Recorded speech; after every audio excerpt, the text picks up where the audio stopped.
So I just got off my weekly call with Melissa Bartow. Her and I go way back from childhood, and she's one of the first coaches who joined my team when I established it in 2012. She's helped me grow this team into something that is now ours. And we do weekly calls to help hold each other accountable and to just, stay focused on our goals. So in the beginning of the call, we asked, how are you doing? And, I told her that I've restructured how I operate from day to day. A lot of it came from two different things. I started listening to Chalene Johnson's podcast. And one thing Chalene said was that she'd refused to be a slave to her phone, a slave to social media. But she knew that she needed to be able to help people and continue with what she was doing because her passion was to help improve people, just like my goal is to help other people believe in themselves, be better people, not just through health and fitness. And so I realized that I had become a slave to my phone, and my family had become,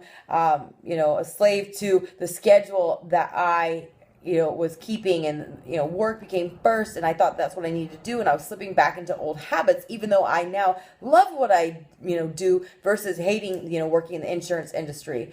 But I realized when we went to New Orleans, when Ryan took me as a surprise for my birthday after Super Saturday, is that he was like, here, give your laptop to Amanda, who's taking Rebel home. And I was like, no. And I was just terrified at the fact of not having that control. And I realized how much I had allowed my business and my team and everybody else to become before myself, become before my family. And it really clicked on why I'd been depressed and why I, had neglected a lot of things. So I've made a point to make sure that I do things that keep me from sinking into depression, keep me focused on why I started this journey with health and fitness and why I started as a coach, and where I could still be able to help people and fulfill what my mission is to give back to people and to help them be better people, help them believe in themselves, help them not feel alone without neglecting myself and my family and putting them through the same thing.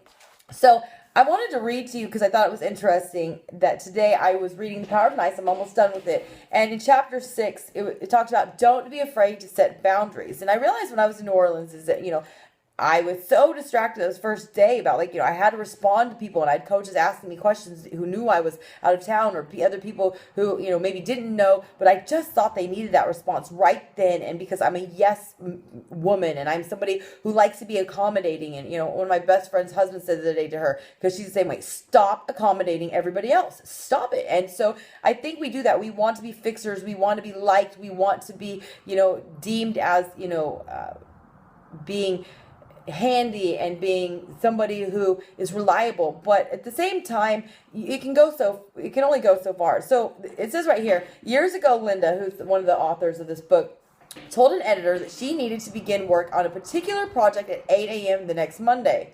He said it was impossible for him, so we moved the meeting to 10 and the work got done. Afterward, I asked him, I'm just curious, what other appointment did you have at 8 a.m. on a Monday morning? I didn't have an appointment. That's the time I spend with my kids. Well, what did you mean when you said at 8 a.m.? It was impossible. It's impossible. That's not how I operate life. He taught me a lesson that day. We are all entitled to steer our own ships. We all have the right to establish boundaries. It is okay to tell someone that you have other plans if they suggest something that doesn't work for you. And those plans do not have to involve meeting the queen or serving as the best man in a wedding. We've all had those moments when we scramble for an excuse to get out of something we don't want to do. You receive an invitation to an acquaintance's bridal shower and just don't have time. Your boss asked if he could come in for a Saturday meeting on something you could have done during the week. An old college friend calls out of nowhere and asks if you would like to attend her open mic poetry reading tonight. Out come a torrent of pain and regret. Sorry, I'm visiting the graveside of my great Aunt Millie this weekend. Gee, I'd love to, but I'm having a double root canal. If that's you, stop. You don't need to offer lists of reasons why you can't get together or fasten your schedule around someone else's. You don't need to spin a sob story or a fake prior commitment just so you can spend your weekend with your family. There's no need to elaborate. As therapist Dr. Ona Robinson says, never explain, never defend, never justify. You have a right to live your life and set your own boundaries, and others will respect you all more for doing so. If you're open to getting together, but at a time that fits your own schedule, offer the person an alternative. Suggest another time to meet or initiate an invitation for the next time.